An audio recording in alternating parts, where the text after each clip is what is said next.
दोस्तों, सुख और दुख एक ही सिक्के के दो पहलू हैं। यह बात तो आपने सुनी ही होगी। सुख और दुख हमारे जीवन में लगातार आते ही रहते हैं और हमें लगता है कि हमारे जीवन में हजारों दुख हैं, हजारों समस्याएं हैं।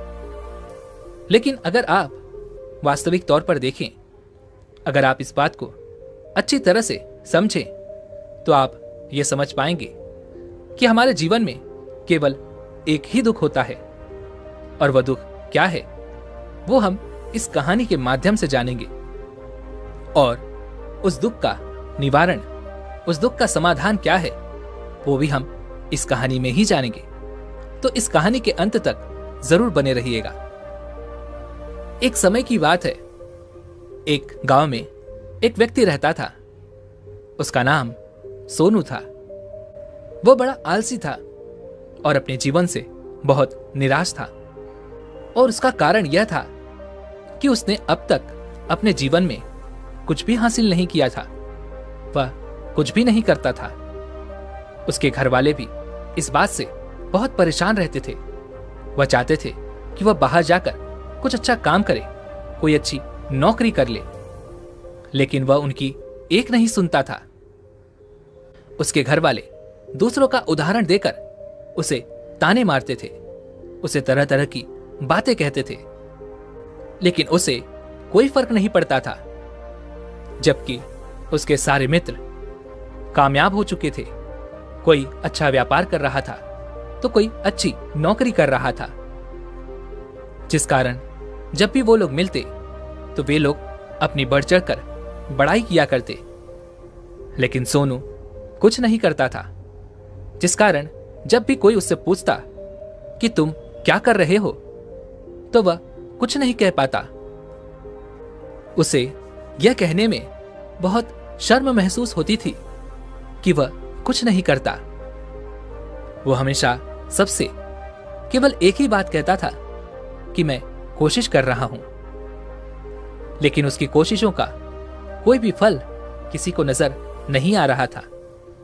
देखते ही देखते अब ऐसा समय आ चुका था कि सोनू सभी से मुंह छिपाता फिरता, ताकि कोई उससे यह ना पूछ ले कि तुम क्या करते हो, जिस कारण वह कभी किसी के सामने भी नहीं आता था।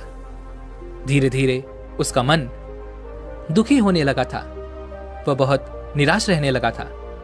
उसे अब ऐसा प्रतीत होता था मानो वह इस धरती पर बोझ है, जिस कारण वह अपने आप को बहुत अकेला महसूस करता, बहुत तन्हा महसूस करता। एक दिन तो उसके मन में यह भी विचार उत्पन्न होने लगे कि मेरे हाथों में कुछ नहीं है, तो मैं क्या कर सकता हूं। अकेले बैठकर वह रोता रहा और भगवान को दोष देता रहा। एक दिन छुपता छुपाता वह घर से निकलकर कहीं जा रहा था। तभी उसने रास्ते में देखा कि एक बौद्ध भिक्षु लोगों को प्रवचन दे रहे हैं और प्रवचन में वह दुख की बातें कर रहे हैं। सोनू कुछ देर के लिए अपना मुंह छुपाकर वहीं पर खड़ा हो गया, ताकि उसे कोई देख ना ले, और चुपचाप वह उन बौद्ध भिक्षु की बातें सुन रहा था। वह बौद्ध भिक्षु सभी को प्रवचन में कह रहे थे कि दुख हमारा सबसे बड़ा साथी है। हमें दुख अपने जीवन के बारे में समझाता है और हमें सही जीने का तरीका बताता है। यह हमारे गुरु की तरह है, जिससे हमें सीखना चाहिए। आप चाहें तो अपने जीवन में अपने दुखों को अपना गुरु बना सकते हैं और उससे सीख सकते हैं, या फिर आप चाहें तो अपने दुखों पर बैठकर रो सकते हैं। लेकिन इससे आपको कोई लाभ नहीं मिलेगा, बल्कि आप दिन ब दिन और कमजोर होते जाएंगे, निराश होते जाएंगे। सोनू छुप छुप कर उन बौद्ध भिक्षु की ये सारी बातें सुन रहा था। जैसे ही उपदेश खत्म हुआ, वह उन बौद्ध भिक्षु के पास पहुंचा। उन्हें प्रणाम करके वह कहता है, हे महात्मा, अभी आप कुछ देर पहले दुख को गुरु बता रहे थे। आप कह रहे थे कि दुखों से हमें सीखना चाहिए, हमें उन्हें अपना गुरु बनाना चाहिए। लेकिन मैं भी तो अपने दुखों से परेशान हूं, अपने जीवन से परेशान हूं। मैंने अब तक जो दुख झेले हैं, मुझे तो कभी ऐसा प्रतीत नहीं हुआ कि मेरे दुख मुझे कुछ सिखा रहे हैं, बल्कि मुझे तो हमेशा यही लगता है कि वह मुझे पीड़ा दे रहे हैं, तकलीफ दे रहे हैं। और दुख की पीड़ा बहुत भयंकर होती है। ऐसा लगता है कि अब इसके बाद हमारा जीवन समाप्त हो जाएगा, इसके बाद हमें कुछ नहीं मिलने वाला, और यहां तक कि हमें मृत्यु भी उसके सामने कम लगती है। जब लोग ताने मारते हैं, जब लोग ये कहते हैं कि तुम क्या कर रहे हो, तो मन को बहुत ठेस पहुंचती है और मैं उनसे कुछ नहीं कह पाता। सोनू की ये सारी बातें सुनकर वो बौद्ध भिक्षु सोनू से कहते हैं, बेटा तुम्हें क्या दुख है, और तुम दुख के बारे में ऐसी बातें क्यों कर रहे हो? सोनू ने अपने ऊपर बीती हुई सारी बातें उन बौद्ध भिक्षु को बता दी और कहने लगा, हे महात्मा, क्या आपके पास मेरे दुख का कोई समाधान है? सोनू की यह बात सुनकर वह बौद्ध भिक्षु मुस्कुराने लगे और उस सोनू से कहते हैं, बेटा जब तुम्हारे जीवन में कोई असली दुख आए तब तुम मेरे पास आना, मैं उसका समाधान तुम्हें अवश्य बताऊंगा। उन बौद्ध भिक्षु की यह बात सुनकर सोनू थोड़ा सा अचरज में पड़ गया। उसे यह समझ नहीं आ रहा था कि क्या उसने अब तक जो दुख झेले हैं वह असली दुख नहीं है। उसने जो अब तक पीड़ाएं सही हैं, जो ताने सहे हैं, जो तकलीफें उठाई हैं, क्या वह असली दुख नहीं है? आगे वह मन ही मन अपने आप से कहता है कि जब मुझे मेरे अपने नहीं समझ पाए तो यह बौद्ध भिक्षु मुझे क्या समझेंगे। इतना सोचकर वह वहां से चला गया। सभी लोगों के ताने सुन सुनकर सोनू बहुत थक चुका था, वह बहुत निराश हो चुका था, जिस कारण उसने निर्णय लिया कि वह अब कुछ करके दिखाएगा। उसने अपने पिता से थोड़ा सा कर्ज लिया और उस कर्ज से उसने एक व्यापार शुरू किया। उसके पिता बहुत खुश थे कि कम से कम मेरा बेटा कुछ करने का प्रयास तो कर रहा है, लेकिन उसे व्यापार में कोई सफलता नहीं मिल रही थी, जिस कारण वो बहुत ही हताश हो चुका था, वो बहुत निराश हो चुका था। उसे यह समझ नहीं आ रहा था कि वह क्या करे, किस तरह से अपने व्यापार को आगे बढ़ाए। तभी उसके पिता ने उससे कहा, बेटा कोई बात नहीं, इसी तरह से प्रयास करते रहो, आज नहीं तो कल सफलता अवश्य मिलेगी। सोनू ने अपने पिता की बात मानी और अपने व्यापार में और भी कड़ी मेहनत करने लगा। धीरे धीरे उसे सफलता मिलने लगी और फिर उसने रफ्तार पकड़ ली। देखते ही देखते केवल 3 सालों के अंदर वह एक बहुत बड़ा व्यापारी बन गया। अब उसके पास धन दौलत की कोई कमी नहीं थी। लोग जो उसे पहले नापसंद किया करते थे, अब उसे पसंद करते थे, उसकी चिंता करते थे, उसके कार्यों की सराहना करते थे। उसके माता पिता भी अब अपने बेटे से बहुत खुश थे और उसकी सफलता से वो अत्यंत प्रसन्न थे।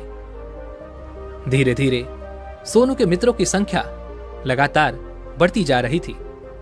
सोनू के कुछ मित्रों ने उसे यह भी सलाह दी कि उसे अपना व्यापार और तेजी से बढ़ाना चाहिए, उसे और फैलाना चाहिए।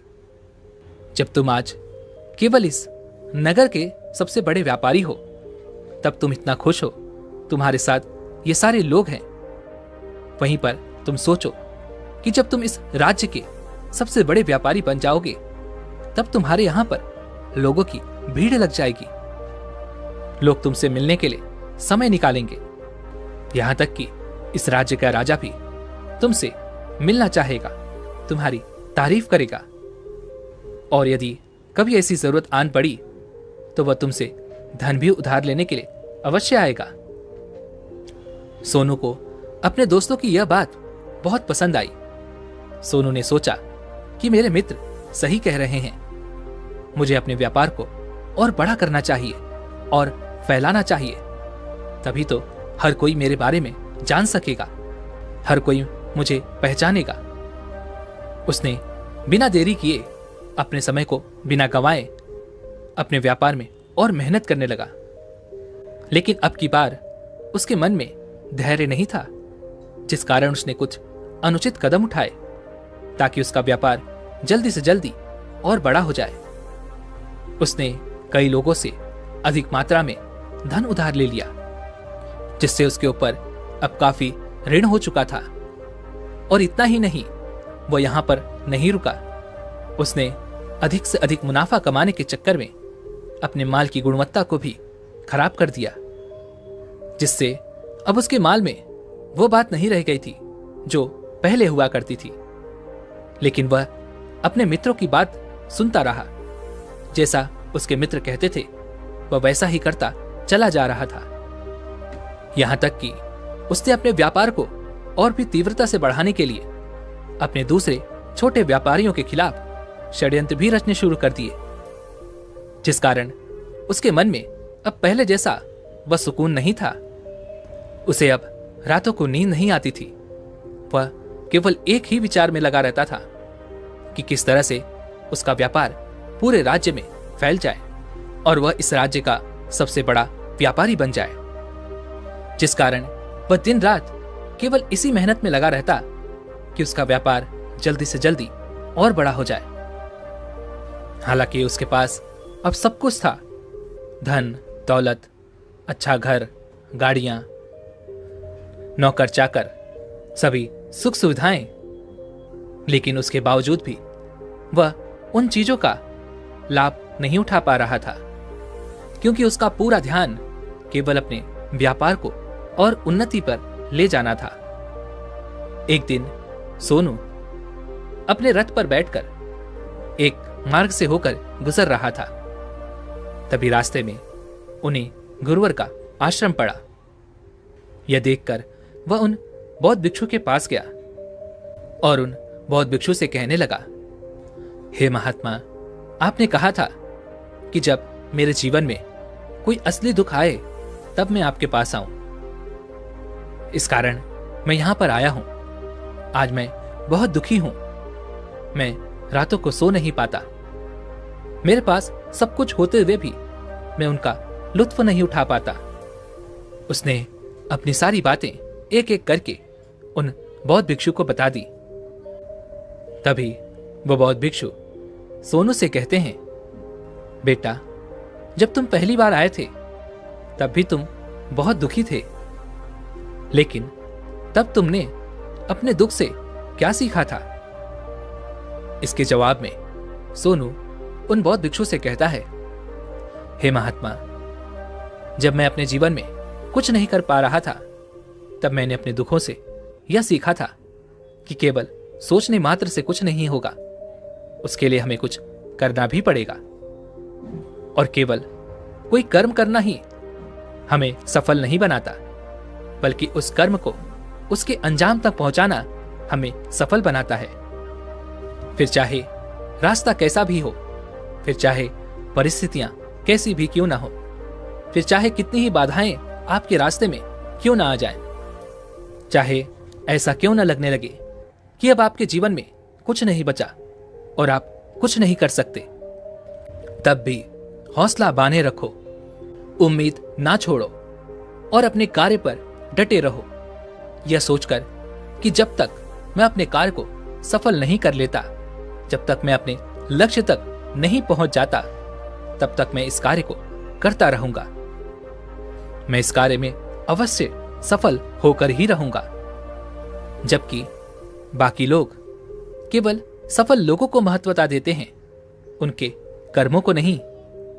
सोनू की ये सारी बातें सुनकर वो बौद्ध भिक्षु मुस्कुराने लगे और उस सोनू से कहते हैं, बेटा, जब तुम्हारे जीवन में असली दुख आए तब तुम मेरे पास आना, मैं तुम्हारी समस्या का समाधान अवश्य करूंगा।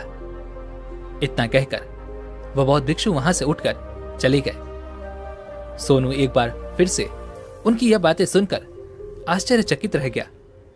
उसे अब यह समझ नहीं आ रहा था कि क्या उसने जो दुख देखा है, उसने जो तकलीफें अब तक सही हैं, क्या वह असली दुख नहीं है। उसके मन में अब एक सवाल उत्पन्न होने लगा कि आखिर असली दुख क्या है और इसकी पहचान क्या है, और मुझे कैसे पता चलेगा कि इस समय में असली दुख में हूं। लेकिन उसने कुछ नहीं कहा। वह यह सब सोच ही रहा था कि तभी वह बौद्ध भिक्षु सोनू के पास एक बड़ा सा घड़ा लेकर पहुंच जाते हैं। उस घड़े के अंदर सोने के सिक्के थे। उस घड़े को देते हुए वह बौद्ध भिक्षु सोनू से कहते हैं, बेटा तुम इसे उस पेड़ के नीचे दबा दो, क्योंकि यह मेरे किसी काम का नहीं है। जब मुझे इसकी जरूरत पड़ेगी तब मैं वहां से खोद कर इसे निकाल लूंगा, लेकिन अभी के लिए इसे वहां पर मिट्टी के नीचे दबा दो। सोनू ने उन बौद्ध भिक्षु की बात मान ली और वह घड़ा उस पेड़ के नीचे जाकर मिट्टी में दबा दिया। इतना करके वह उन गुरुवर को प्रणाम करता है और वहां से वापस अपने घर की ओर लौट जाता है। धीरे धीरे समय बीतता गया। समय के साथ साथ सोनू व्यापार में और भी ज्यादा उन्नति कर चुका था, लेकिन माल की गुणवत्ता अच्छी ना होने के कारण अब उसके व्यापार में घाटा होने लगा। और धीरे धीरे ऐसा समय आया कि उसका व्यापार पूरी तरह से चौपट हो गया। अब उसके पास कुछ नहीं बचा था, बल्कि उसने जो कर्जे लिए थे वो कर्जे भी अब उसे चुकाने थे। लेकिन वह तो यह सोचकर निश्चिंत था कि उसने जो कुछ भी कर्जे लिए हैं वो कर्जे उसने अपने मित्रों से लिए हैं, जिस कारण वह उन्हें लौटाने में थोड़ी देर अवश्य कर सकता है। वह तो यह सोच रहा था कि उसके मित्र उसका बुरे समय पर साथ देंगे, लेकिन सबसे पहले उसके मित्र ही उससे अपना कर्ज वापस लौटाने की मांग करने लगे। तब सोनू को एहसास हुआ कि कोई भी अपना नहीं है। उसने अपने मित्रों से उस कर्ज को लौटाने के लिए थोड़ी सी मोहलत मांगी, लेकिन सोनू के किसी भी मित्र ने उसे कर्ज लौटाने के लिए वह मोहलत नहीं दी, बल्कि वे लोग उसे जान से मारने की धमकी देने लगे। अपने मित्रों के मुख से यह सब सुनकर सोनू बहुत ही आश्चर्यचकित रह गया। वह जो कुछ सोच रहा था सब कुछ उल्टा पड़ गया। जिस व्यापार के चलते उसके इतने मित्र बने थे, इतने शुभचिंतक बने थे, वे सब उससे दूर जाने लगे थे। हर कोई उससे पीछा छुड़ाना चाहता था, कोई भी उसका साथ नहीं देना चाहता था। धीरे धीरे उसकी सारी संपत्ति नीलाम हो गई।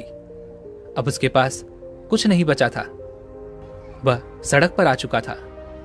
उसने हार मानकर अपने माता पिता से कहा, पिताजी मेरी मदद कीजिए, मेरे ऊपर बहुत ऋण है, मुझे उसे लौटाना है, कृपा करके मुझे थोड़ा सा धन दे दीजिए। इस पर सोनू के पिता ने सोनू से कहा, बेटा मेरे पास तो ले देकर बस यही एक छोटा सा घर है। अगर यह भी मैं तुम्हें दे दूं, यदि मैं इसे भी बेच दूं, तो मैं और तुम्हारी मां कहां रहेंगे? हमें भी दर दर की ठोकरें खानी पड़ेंगी, हमें भी सड़कों पर भीख मांगनी पड़ेगी। ले देकर अब हमारे पास केवल यही संपत्ति बची है, इसलिए मैं तुमसे क्षमा मांगता हूं।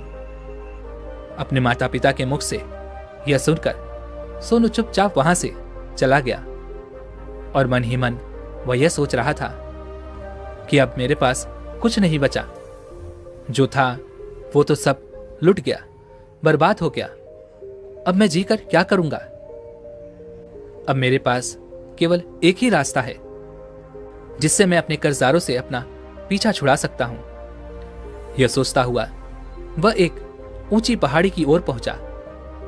वह पहाड़ी पर चढ़ता ही जा रहा था कि तभी उसे याद आया कि उन बौद्ध भिक्षु ने कहा था कि जब तुम पर असली दुख आए तभी तुम मेरे पास आना, मैं तुम्हारी समस्या का समाधान अवश्य करूंगा। यह सोचकर सोनू के मन में एक बार फिर उम्मीद की वह लहर दौड़ पड़ी। सोनू तुरंत दौड़ता हुआ उन बौद्ध भिक्षु के पास पहुंचा और सोनू ने उन्हें प्रणाम करके अपने ऊपर बीती हुई हर एक बात उन्हें बता दी और कहने लगा, हे महात्मा, आपने कहा था कि जब मेरे ऊपर असली दुख आएगा तब आप उसका समाधान अवश्य करेंगे। तभी वह बौद्ध भिक्षु सोनू की इस बात को सुनकर मुस्कुराने लगे और कहते हैं, बेटा, कहां है असली दुख? जब तुम्हारे जीवन में असली दुख आएगा तो मैं उसका समाधान अवश्य करूंगा। उन बौद्ध भिक्षु के मुख से यह सुनकर सोनू के सब्र का बांध टूट गया और सोनू ने उन बौद्ध भिक्षु से कहा, हे महात्मा, आखिर ये असली दुख क्या होता है? क्या मैंने आज तक जो भी दुख झेले हैं, जो भी तकलीफें आज तक मैंने सही हैं, क्या यह दुख नहीं है? क्या इसे दुख नहीं कहते? तभी वह बौद्ध भिक्षु सोनू से कहते हैं, बेटा, पहले तुम मुझे यह बताओ कि तुमने अपने दुख से क्या सीखा है? इसका जवाब देते हुए सोनू उन बौद्ध भिक्षु से कहता है, हे महात्मा, मैंने तो यही देखा है कि जो लोग तुम्हारी तरक्की में तुम्हारा पीछा करते हैं, तुम्हारे साथ जुड़ते हैं, वो लोग तुम्हें अवश्य धोखा देंगे, क्योंकि ऐसे लोग बुरे समय पर तुम्हारा साथ नहीं देने वाले, बल्कि तुम्हारा फायदा उठाने का ही वह प्रयास करेंगे। इसलिए ऐसे लोगों पर भरोसा ना करें, बल्कि जो लोग तुम्हारी असफलता के समय पर, तुम्हारे बुरे समय पर तुम्हारे साथ खड़े हैं, वही तुम्हारे असली मित्र हैं और वही तुम्हारे साथ रहते हैं। और ऐसे लोग तुम्हें बहुत कम मिलते हैं, और जिन्हें भी ऐसे लोग मिलते हैं उन्हें हमेशा उनकी कद्र करनी चाहिए। आगे सोनू उन बौद्ध भिक्षु से कहता है कि जब तुम कोई कार्य कर रहे हो तो उसे पूरी ईमानदारी से करो, धैर्य रखो, लालच ना करो और अपने लक्ष्य तक पहुंचने के लिए किसी के लिए भी कोई षड्यंत्र ना रचो, क्योंकि ऐसा करने से तुम्हारे साथ ही बुरा होगा और तुम ही हमेशा नुकसान में रहोगे। सोनू की ये सारी बातें सुनकर वह बौद्ध भिक्षु उस पेड़ के पास पहुंचे। उन्होंने गड्ढा खोदा और वह घड़ा निकालकर उस सोनू के हाथों में थमा दिया, जिसमें सोने के सिक्के भरे हुए थे। वह घड़ा सोनू के हाथ में थमाते हुए उन बौद्ध भिक्षु ने कहा, लो, इसे पकड़ो, और जब तुम्हारे जीवन में असली दुख आए तब तुम मेरे पास आना, मैं उसका समाधान अवश्य करूंगा। सोनू अब भी बड़ी अचरज में था। उसे यह समझ नहीं आ रहा था कि आखिर यह असली दुख है क्या। लेकिन उसने अपने हाथों में पड़े हुए उस घड़े को देखा जिसके अंदर सोने के सिक्के थे। यह देखकर उसे मन ही मन यह लगा कि चलो, अब तो थोड़ी सी राहत अवश्य हो जाएगी। मैं अपने मित्रों का वह कर्ज लौटा सकूंगा और एक नया व्यापार भी फिर से आरंभ कर सकूंगा। जिस कारण उसने उन बौद्ध भिक्षु को प्रणाम किया, उनका धन्यवाद किया और वहां से चल पड़ा। सोनू ने उस सोने के सिक्कों से सभी का कर्जा लौटा दिया और अपने लिए एक बार फिर से नया व्यापार शुरू किया। व्यापार छोटा था, लेकिन अब की बार सोनू बहुत खुश था। उसने पूरी ईमानदारी, मेहनत और लगन के साथ अपने व्यापार पर काम किया और देखते ही देखते एक बार फिर से वह एक बड़ा व्यापारी बन गया। लेकिन अब की बार वह बहुत खुश था, क्योंकि इस बार उसने कोई लालच नहीं की, ना ही किसी के लिए षड्यंत्र रचा, बल्कि उसने पूरी ईमानदारी और मेहनत के साथ अपने व्यापार पर काम किया। लेकिन जैसे जैसे आप धनी होते जाते हैं, जैसे जैसे आप अमीर बनते जाते हैं, आपके मन में एक डर और उत्पन्न होने लगता है, और वह है अपनी दौलत को ना खो देना। जिस कारण आप लोग दान करना शुरू कर देते हैं, पुण्य करना शुरू कर देते हैं, लोगों की मदद करते हैं, ताकि आपके जीवन में कभी कोई दुख ना आए। लेकिन यह जीवन सुख और दुख का संगम है, जिस कारण हर किसी को सुख और दुख से होकर गुजरना ही पड़ता है। इसी वजह से एक बार फिर से सोनू के जीवन में एक और दुख उत्पन्न हुआ। अब की बार उसके माता और पिता दोनों की मृत्यु हो गई। सोनू अपने माता पिता से बहुत प्रेम करता था, जिस कारण उसके मन को बहुत गहरा आघात पहुंचा। जब आखिरी बार वह उन्हें देख रहा था तो उसके मन में हजारों सवाल उत्पन्न होने लगे। वह अपने घर लौटा। घर लौटकर उसने देखा कि जिस संपत्ति के लिए वह हमेशा लड़ते झगड़ते रहते थे, आज उसकी देखभाल के लिए कोई नहीं था। उसके माता पिता ने जो भी मेहनत की, जो भी अपने जीवन में इकट्ठा किया, वह सब यहीं रह गया। लेकिन अब सब कुछ खत्म हो चुका था और सोनू का मन अब बहुत बेचैन हो रहा था। उसके मन में हजारों सवाल उत्पन्न हो रहे थे और वह अपने आप को बहुत अकेला महसूस कर रहा था। उसे बहुत खाली सा महसूस हो रहा था। उसने इधर उधर देखा, लेकिन उसे कुछ समझ नहीं आया। तभी उसे उन बौद्ध भिक्षु की याद आई। वह तुरंत ही भागा भागा उन बौद्ध भिक्षु के पास पहुंचा।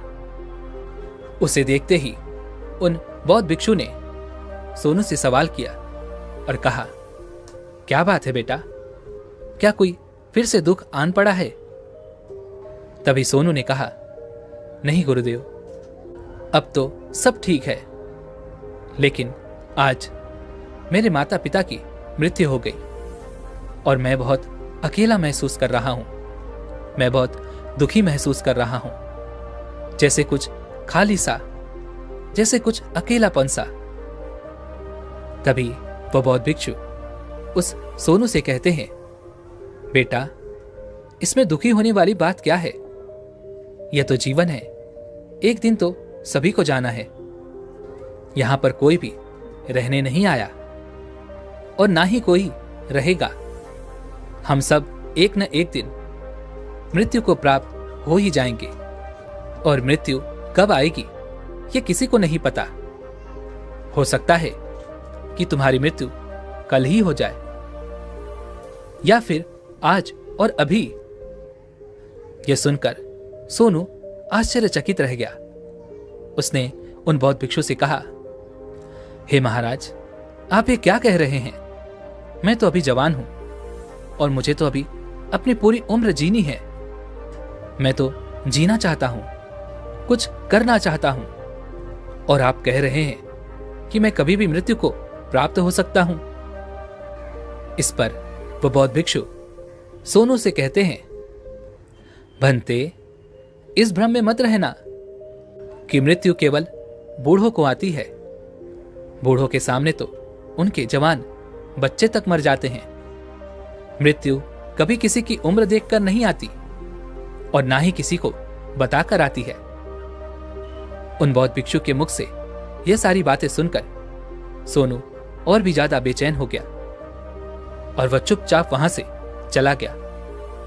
उसके मन का वह खालीपन अब भी वैसे ही था। वह अभी भी अपने आप को बहुत अकेला महसूस कर रहा था। उसके बाद से उसका मन अपने व्यापार में भी नहीं लगता। जब भी वह कोई कार्य करता तो उसके मन में ढेरों सारे प्रश्न उठने लगते। वह क्या कर रहा है, क्यों कर रहा है, और उसने इस कार्य को क्यों किया? उसके मन में अब एक और प्रश्न उत्पन्न होने लगा था, क्या हम यहां पर केवल इसीलिए आते हैं कि इस जीवन को भोगें और एक दिन मृत्यु को प्राप्त हो जाएं? वह यह समझ नहीं पा रहा था कि जीवन का असली मतलब क्या है। उसने कई विद्वानों से पूछा, अपनी तरफ से जो मुमकिन हो सकता था खोजबीन की, लेकिन उसे कोई भी जवाब नहीं मिल पा रहा था। और जब उसे कोई जवाब नहीं मिला तो उसका दुख और भी बढ़ गया, जिस कारण उसके मन की बेचैनी और भी बढ़ चुकी थी और अब उसे यह समझ नहीं आ रहा था कि वह क्या करे, कहां जाए, किससे पूछे। तभी उसे फिर से उन बौद्ध भिक्षु की याद आई। वह एक बार फिर से उन बौद्ध भिक्षु के पास पहुंचा और उसने अपने मन की सारी बातें उन गुरुवर को बता दी। तभी वो बौद्ध भिक्षु मुस्कुराने लगे और सोनू से कहते हैं, बेटा, आज पहली बार तुम्हारे जीवन में असली दुख उत्पन्न हुआ है। वास्तव में तो यही है जिसे हम दुख कह सकते हैं, जो दुख कहलाने लायक है कि हमें पता ही नहीं हम क्या कर रहे हैं, कहां जा रहे हैं, क्यों जा रहे हैं, वह कौन है, क्या है, क्यों है, हम क्या करना चाहते हैं। तभी सोनू ने कहा, हे महात्मा, मेरे इस दुख का समाधान कीजिए, मुझे इस दुख का निवारण दीजिए। तभी वह बौद्ध भिक्षु सोनू से कहते हैं, भंते, हम मनुष्य अपने जीवन भर केवल सब कुछ इकट्ठा करने में लगे रहते हैं, फिर चाहे वो धन संपत्ति हो, मान सम्मान हो, परिवार, प्रेम, मित्र, शत्रु, मान, प्रतिष्ठा, इन सब के पीछे हम अपना पूरा जीवन लगा देते हैं। लेकिन हम यह भूल जाते हैं कि इनमें से कोई भी चीज हमारे साथ नहीं जाने वाली। तभी सोनू ने कहा, हे महात्मा, आप सही कहते हैं। मेरे माता पिता की मृत्यु के बाद उनका सब कुछ यहीं पर रह गया। वह अपने साथ कुछ भी ना ले जा सकी, उनका सब कुछ यहीं छूट गया। तभी वह बौद्ध भिक्षु मुस्कुराने लगे और सोनू से कहते हैं, भंते, जो कुछ भी मैं तुमसे कह रहा हूं, इसे ध्यान से समझने का प्रयास करना कि हम इस दुनिया में जो कुछ भी इकट्ठा करते हैं, उसे हम कभी भी इकट्ठा करते ही नहीं। सभी चीजों को देखते हैं, लेकिन वास्तविकता में हमें जिस चीज को इकट्ठा करना चाहिए उसकी तरफ हमारा ध्यान ही नहीं जाता, और वह है हम खुद। ताकि जब तक हमारा अंतिम समय आए, तब तक हम अपने आप को समझ सके, पहचान सके। हम सबके अंदर क्रोध, लालच, लोभ जैसी कई वासनाएं हमारे अंदर घर करके बैठ जाती हैं, जिस कारण हम अपने जीवन को टुकड़ों में जीते हैं और हमारी चेतना कभी एक नहीं हो पाती। हम कभी एक जगह सोच नहीं पाते, समझ नहीं पाते, और हमारी ऊर्जा शक्ति भी पूरी तरह से छिन्न भिन्न हो जाती है। और आजकल के इस दौर में हमारे पास तो इतना भी समय नहीं कि हम एक पल निकाल करके, एक पल के लिए मुड़कर अपने आप को देख सके, अपने आप को समझ सके। वास्तविकता में हर कोई यहां पर अपने जीवन भर केवल दुख दुख कहकर चिल्लाता रहता है, उसका समाधान निकालने का हर मुमकिन प्रयास करता है। लेकिन जिसे हम दुख समझते हैं वह तो दुख है ही नहीं, तो इसका समाधान आपको कहां से मिलेगा? यह तो परिस्थितियां हैं जिसके कारण हम अपने आप को दुखी समझते हैं, अपने आप को तकलीफ में समझते हैं। जैसे ही हम एक परिस्थिति से निकलते हैं, हम किसी दूसरी परिस्थिति में फंस कर रह जाते हैं। जिस प्रकार हम पहली समस्या का सामना करते हैं, उसी प्रकार हम दूसरी समस्या का भी सामना करते रह जाते हैं। और जब हम इन परिस्थितियों से हार मान लेते हैं, जब हमें लगता है कि अब कोई रास्ता नहीं बचा, तब हमारे सामने हमें केवल एक ही रास्ता नजर आता है, और वह है मृत्यु। लेकिन यह कोई समाधान नहीं है, यह कोई रास्ता नहीं है।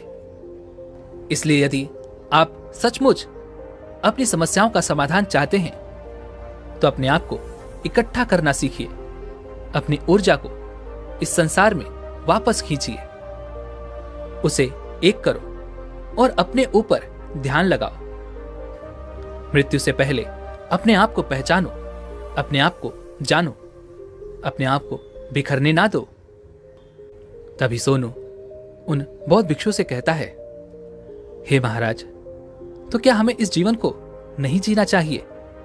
क्या हमें अपनी इच्छाओं को नहीं पूरा करना चाहिए? तभी वह बौद्ध भिक्षु सोनू के इस सवाल का जवाब देते हुए कहते हैं कि हमें किसी से भी लगाव नहीं रखना चाहिए, हमें अपनी इच्छाओं को मार देना चाहिए, हमें संपत्ति, इकट्ठा नहीं करनी चाहिए, क्योंकि हम मनुष्य की इच्छाएं, कामनाएं, वासनाएं ऐसे होती हैं जैसे मानो कि एक पर्वत से गिरता हुआ झरना, जिस पर किसी का नियंत्रण नहीं है सिवाय देखते रहने के और परेशान होने के। लेकिन जब तुम अपने ऊपर ध्यान देने लगते हो, जब तुम अपने आप को पहचान जाते हो, समझ जाते हो, तब तुम इस पर नियंत्रण पा सकते हो। तब इच्छाएं भी तुम्हारे वश में होती हैं और फिर तुम चाहो तो उन इच्छाओं की पूर्ति भी अवश्य कर सकते हो। गुरुदेव की ये सारी बातें सुनकर सोनू ने गुरुदेव से कहा, हे महाराज, आपका बहुत बहुत धन्यवाद। आपने मेरी सबसे बड़ी समस्या का समाधान आज कर दिया। मैं आज से अपने आप को एकत्रित करूंगा। गुरुदेव, मानव शरीर में बहुत ऊर्जा है, बहुत शक्ति है, पर वह बेकार के कामों में लग जाती है, जिस कारण हमारा जीवन भी बेकार की चीजों में लगा रहता है।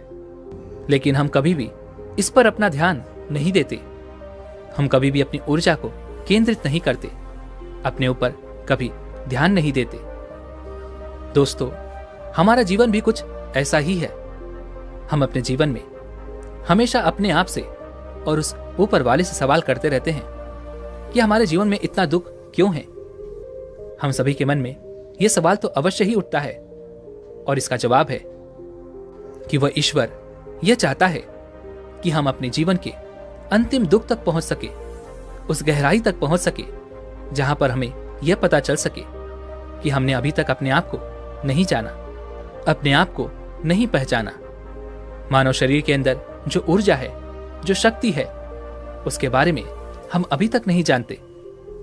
हम अपने आप को चाहें तो एकत्रित कर सकते हैं, अपने आप पर नियंत्रण पा सकते हैं, लेकिन हम अपनी इस ऊर्जा का व्यर्थ ही उपयोग करते रहते हैं, व्यर्थ की चीजों में लगा देते हैं, जिस कारण हम अपने आप को कभी नहीं पहचान पाते और ना ही कभी अपने आप पर नियंत्रण पा सकते हैं। लेकिन यदि आप अपने आप को जानना चाहते हैं, अपने आप को पहचानना चाहते हैं, तो पहले आपको खुद को एकत्रित करना होगा, अर्थात ध्यान लगाना होगा। ध्यान से ही आप अपने दुखों की, उन समस्याओं का समाधान निकाल सकते हैं, और तभी आप अपने आप को पहचान सकते हैं, जान सकते हैं, और अपने जीवन के हर दुखों का समाधान भी कर सकते हैं। दोस्तों, उम्मीद है कि आपने आज की इस वीडियो से जरूर कुछ न कुछ सीखा होगा। तो इस वीडियो को लाइक और अपने दोस्तों के साथ शेयर करना ना भूलें, और हमें ऐसे ही सपोर्ट करने के लिए चैनल को सब्सक्राइब और घंटी बटन को भी जरूर दबा दें। चलिए मिलते हैं ऐसे एक और वीडियो में, तब तक के लिए अपना ख्याल रखें। धन्यवाद।